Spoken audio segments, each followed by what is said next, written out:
হিসাবটা কি বলছিল স্যার, মনে আছে? আচ্ছা আগে দেখি এখানে কতটুকু আছে। 1 কেজি আছে, দেখা যায় 1 কেজি আছে না? আচ্ছা, তাহলে 1 কেজি খড় দিয়ে যদি আমরা ইউরিয়া মোলাসেস তৈরি করতে যাই, হ্যাঁ, তাহলে কতটুকু আমাদের ইউরিয়া লাগবে? 30 গ্রাম না? আচ্ছা ঠিক, তাহলে আমরা 30 গ্রাম একটু মাপে নেই নাকি? আরেকটা হলো 30 গ্রামে দাও। আগে বলছিল স্যার 30 গ্রাম, এখন 30 গ্রাম ইউরিয়া আমরা মাপে নিছি। আচ্ছা ইউরিয়া যেহেতু অল্প একটু লাগে, হ্যাঁ, আচ্ছা 30 গ্রাম ইউরিয়া, হ্যাঁ। আচ্ছা তার আগে বলেন তো দেখি 1 কেজি খ্যারে কতটুকু পানি লাগবে? 500। সহজ হিসাব, যতটুকু খ্যার তার অর্ধেক হলো পানি। তাহলে আমরা প্রথমে পানিটা আগে ঢালে নেবো, হ্যাঁ। পানিটা ঢালে নিয়ে এখানে ইউরিয়াটা আগে পানির সঙ্গে মিক্স করে দেবো। তুমি কি করবে?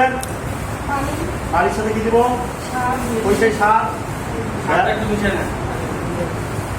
আমরা আচ্ছা সবাই বসেন, তাহলে দুজন এখানে থাক, তাহলে সবাই দেখতে পাবো। সবাই বসে দুজন এখানে থাক। কি বলছিলাম? ইউরিয়া মিশে যাবে, পেছনে দেখে আগে আসে। সহজে বলতে যাবে না। খালি এক মিনিট বুঝতে, আপনি সারাদিন এখানে আটা খান, তরকারি খান না।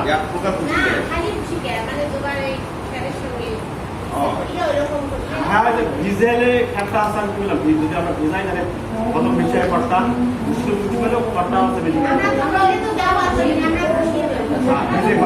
যাও ভালো, কিন্তু তার চেয়েও উত্তম খাবার আছে না, এটা পুষ্টি বেশি, এটা পুষ্টিমান বেশি আপনারা ইউরিয়া মোলাসেস এই নানি উঠতে হবে, ওটা কপি দেবে। এই জন্য তো আমাদের কাজ আগে করেন নাই, এখন করবেন ভাই, লাভ হবে বেশি। আচ্ছা এখন কি করবো আমরা? পানিটা ছিঁড়ে ছিঁড়ে দেবো। আর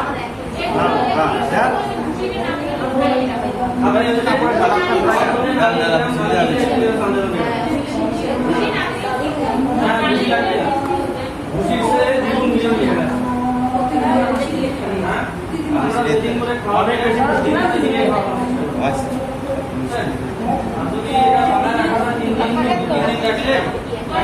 ভালো করে প্যাকেট করে টাইট করে বাঁধা দাদা রাখতে পারবেন? কয়দিন রাখা যাবে? কয়দিন?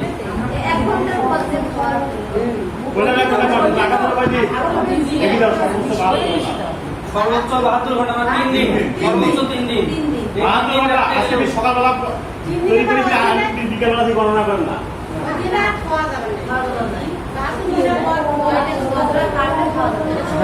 সবচেয়ে ভালো হয় দিনেরটা দিনে বানায় খাওয়া হবে। পানিটা নির্ভর করে আসছে, পানি পরিমাণ খরচা কত সুবিধা, পানি কম লাগবে, আর শুকিয়ে থাকে বেশি, ওই কথা বেশি শুকবে 500 টাকা কম 600 টাকা পানি